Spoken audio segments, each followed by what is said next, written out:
Hello, everyone, and welcome back to the Gifted Learner's Guide. I'm your host, Zachary Pointer, and in this podcast, we are trying to focus in on the relationships of gifted students.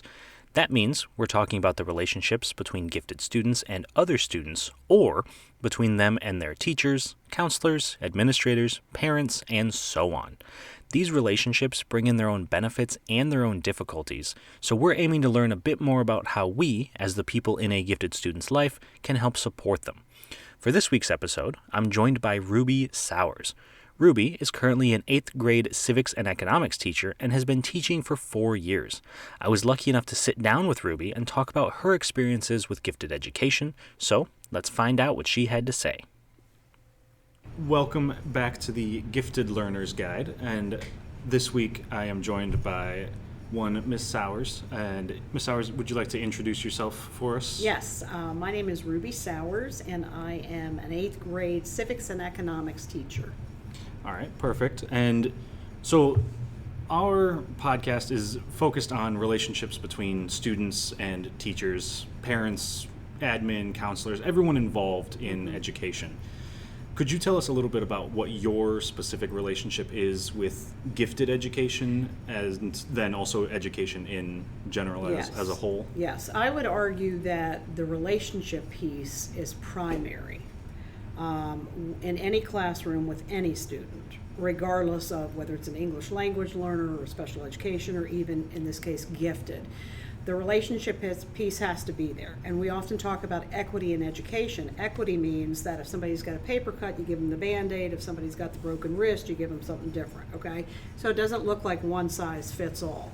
So it's up to that educator to decide what each one of those individuals need in order to form that relationship. Now, with respect to gifted students, what I have found in my own experience is that gifted students, for lack of a better way to put it, they seem to, more times than not, really want that relationship piece. They want to know that they have, for lack of a better way to put it, made you happy. You can tell they strive for recognition, and they, of course, tend to be pretty particular about grades and things of that nature. But beyond that, they just want to know that somehow you connect with them on a personal level. So usually my gifted education students I'll learn sometimes more from them than they learn from me, because they'll share books or they'll share games. Like, one of my gifted education students last year told me about a game, Chick-a-Pig, that I had never heard of. So they have very unique interests and talents, and they love when you can participate in a conversation about that stuff. Okay. Honestly, and so personally, I also enjoy Chick-a-Pig. I think it's a fun game. I got it. You can teach me how to play it. Okay. So in terms of, so your relationships with the students are going to look different than the relationships that students have with each other, of course. So from your own perspective as a teacher, how do you think the social relationships, whether it's a student's relationship with you or their relationship with another student, affects them as a gifted student? Well, I tell you what, I am roughly 4 years into this, and it has been a learning lesson for myself. So with respect to that, I have learned to be more understanding and more knowledgeable with those types of needs of gifted students, because gifted students, they're aware that they come with a set of labels. Okay, you're gifted, you're smart, you're this, you're that.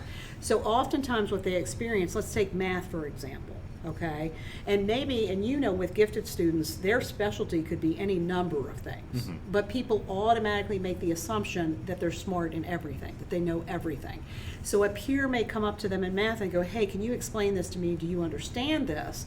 And when that student, or if that student can't explain whatever that subject matter is, there's a reaction from the peer, like, what? You're gifted? You don't know this? Yeah, and of course, they take those things on themselves. And sometimes they even suffer that from their own teachers, because teachers are spread so thin, they don't know everything there is to know about gifted education learners, and so they make the same assumptions about those learners. So those relationships within themselves and with their peer group especially can be difficult because of the way they've been labeled. Yeah, I would agree with that. Yeah.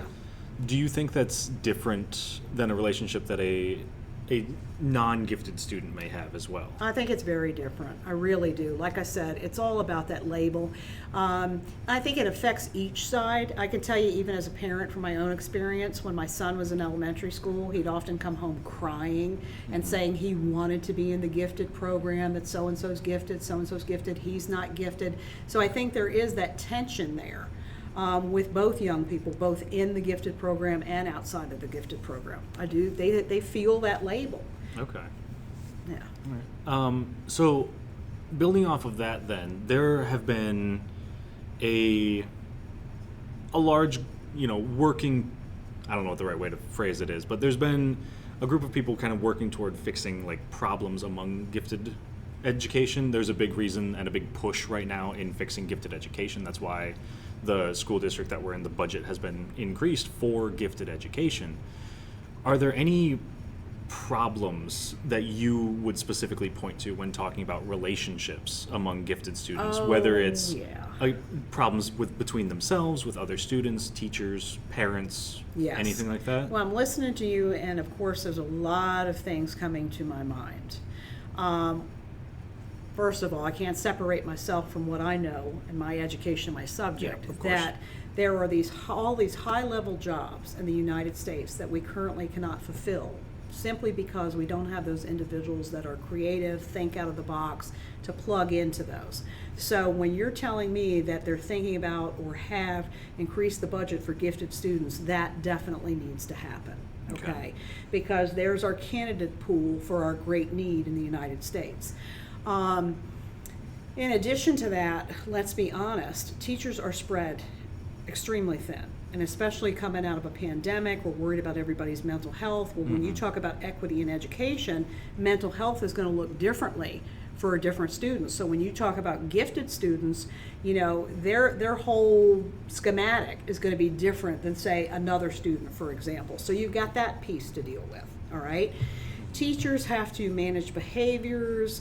Teachers have to record data. Teachers have to find seating arrangements where people work good together, where they're supporting one another, and you're using all these caveats to do so. So there's so much more. I could digress. But sadly, what happens is I feel that the gifted learner is the last learner that is given what he or she needs. Okay. I mean, they're last on the pecking order. And does that create social and emotional things within them? Yes, I do believe that does. And I do believe it affects every aspect of their life, including their relationships with their peers and with their teachers. Okay. So, and you mentioned specifically coming back from the pandemic as well. Do you think that the pandemic and the fact that we went virtual for a year and the fact that we're still transitioning back to in class, do you think that like the technology itself has affected some of these relationships? I find gifted learners, I found in my experience, for them to be very adaptive. Okay. So what you put in front of them, they will do. I am finding that preferably many of them still want paper. I don't know what that is. I will find that when they're looking in Canvas and they're reading directions, they're not always connecting the dots on those directions. Okay. And I will say to them, I have this assignment on Canvas or I have this assignment on paper, which do you prefer? And a lot of times they'll say paper. I'm not the expert. I don't know what that is. I don't know if, I see them annotating text, I see them underlining things, I see them doodling. I don't know if it's more kinetic, if they're touching it, feeling it, whatever. I don't think in any way do they struggle with the technology in any way. Socially and emotionally, they seem to have adapted as well, if not maybe a little bit better, coming back into the classroom. They seem to need those relationships. Mm-hmm. And forgive me, I don't know a lot, as much as I could know about gifted students, but I would think it was the opposite. Nevertheless, they do seem to thrive on those relationships, the adult interaction and the intellectual interaction with the adult and with their peers. So to me, they do seem to do better in person, but it's kind of like a catch-22 because they've still got the technology, but I think they really need that in-person piece, generally speaking. Yeah, and I think one thing that a lot of people tend to forget is they are gifted students. They're still students first. This idea Yes. they need those interactions with their peers Yes. just as much as they need them with anybody else. Yes. So to that end, though, using the technology piece to this, do you think social media in particular plays an impact on gifted students, or do you think it plays the same impact that it might have on any other student? You know, social media. Honestly, what I have found in my experience is that the vast majority that I found of gifted students, the parents do not embrace or give them permissions to have certain social media platforms like TikTok and Instagram and things of that nature. Okay. So I have to tell you, most of the gifted learners that I've encountered, they're more the bookworms. They're more the hands-on. They're more the hiking and camping and studying rocks and looking at this, that, and the other. They have very little interest in social media. I don't have anything tangible to hang it on. They seem to, the few interactions that we've had with the social media, they seem to not take it as serious, the gifted learner does, because it seems to be such a small piece in their life. Whereas, we know just from, research and studies just how much of an effect social media has on every young person, let alone adults. We'll leave them out of it. So, I don't think we can say that it doesn't affect them at all, but I find that they take it less serious because they're interested in so much more than what's happening in TikTok or Instagram, if that makes sense. Okay. So with all of the social issues that have been brought up and the fact that some of it may be related to technology, some of it may not be, and the fact that we are currently approaching the end of our school year and our students are about to go into high school. Yeah. Do you think that the transition from middle school to high school is a time period where, it affects all students, obviously, right, but right.